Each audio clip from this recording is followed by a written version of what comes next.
Hello, everybody. Hello. And it always cuts my neck off. Oh, well, too bad. Um, I got to thinking about something today about how we tend to all, including me, have projects that we get to work on. You don't need this ceiling. I don't know why. I don't know where to put this. Sorry about that. Anyway, that's a little better. Anyway, we all have projects that start out really well and sooner or later peter out and we get find it difficult to finish them. And I've noticed that at least I do, so I'm going to guess that many of you do too, if not everybody, tend to sabotage your own efforts at doing some of these things. So I thought I'd ask, do you know how you do this? Do you even recognize that you're doing it when you do it? Because essentially what happens, you get to this project, you're on it, really, really go, you're, gung ho, and then something happens, whether it goes longer than you expected to, or whether you have to do it again. Not so much repeat it because you've got to repeat it because you did it poorly in the first place, but maybe it's something that you need to do again and again, kind of like housekeeping, so to speak. Um, and so after a while, it's sort of like you just lose the momentum. So what happens is what you might do, and do you recognize what you do? Do you realize that what you're doing is that maybe you're procrastinating? Do you convince yourself that it's no longer good, that it's not something that you need to do, that you can do it later? So think about these things. These are, in a sense, forms of self sabotage because essentially what you're doing is you're working on the idea that you, for whatever reason, are telling yourself that you can't do a really great job. Now, granted, in some cases, I have to admit that if you're thinking in terms of, sweeping the floors or, dusting the house, I'm not going to be one that's going to go tell you you need to do a perfect job every time you do it because we all know that it's going to just have to be done again. But the thing about it is when you're doing other kinds of jobs, whether it be something for school, whether you're doing something for a job or a career, or if there's something that you're doing essentially, shall I say, for other people, kind of like it's a hobby and you're giving something away or selling things out or something like that. Maybe some of you make things and then you sell them in different places. When you get to the point of not wanting to finish things and you're sabotaging yourself, you're ruining your quality of the work. And that kind of comes back to bite you later because people might get a hold of those things that you didn't do really well. I mean, how many of you have ever talked to somebody and they're saying, "Oh, I'm not going to go see a movie because so and so did really well on his first movies, but now he's not doing as well as he used to," or something along that line? Maybe it be a musician or somebody you know or some such thing like that. You don't want to be that kind of a person, do you? Do you want that to follow your reputation because people realize that you're, well, they don't realize that you're giving up, but they may see the end result of the work as basically not being as good as you could? So let's just say that that happens. What might you do instead? So you can step back and do a couple of things like, okay, recognize the fact that this is what's going on. Is there any way that you can, in a sense, restore or go back and get that initial enthusiasm? What got you interested in the project in the first place? Is there some way, shape, or form that you can get back into that initial enthusiasm? Are you doing this with a team or with other people? Say maybe it's a project at work and all of you, or especially if it's like a small group, it's easier to do it this way.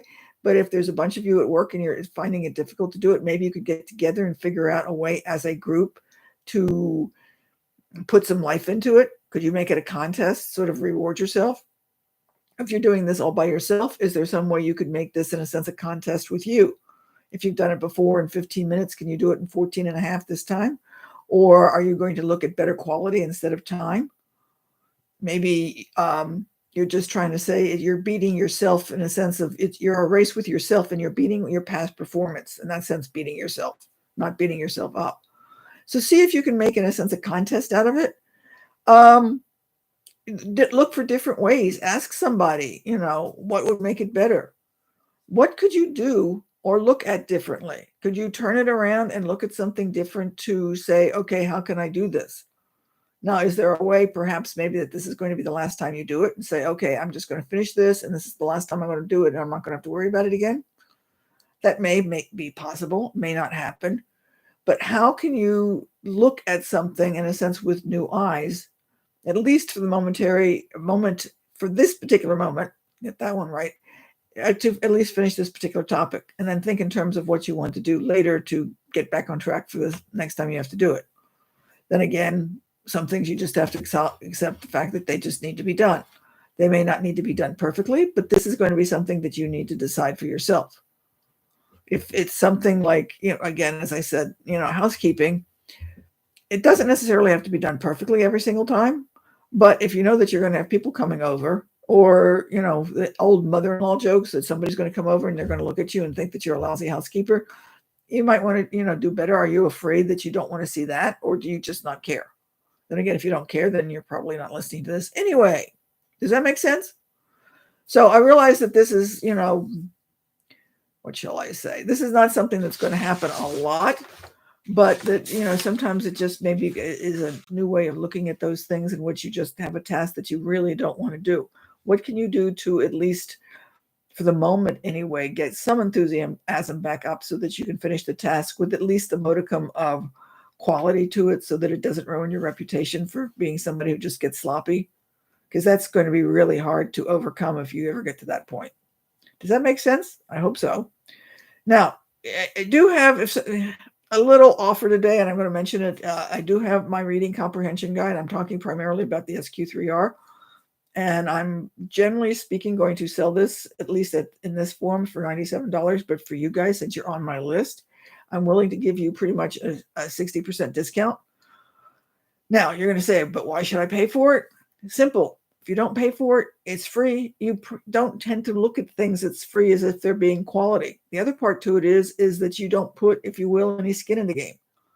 Because I wrote this or created this for you guys to get some use out of it, so it could help your reading comprehension. And if I give it to you and you don't do anything with it, it's not going to do anything. So the idea is, if I give it to you for 60% off and you get it, it might be helpful. It might improve some skills, and you let me know what you think about it, because I would really appreciate. In fact, I'm thinking about asking you to let me know. Well, I really would really like you to let me know what you think about it. What would change or something? And if I make changes, or probably will make changes later, you'd get the upgrade for whatever it is. But anyway, I'll have more details of that in the email. But hopefully you'll find it useful, or at least give a consideration to thinking about that. So that's it for today. Hopefully this helped, and that it might help somebody, and share it with them. And we will see you later. Bye. Okay.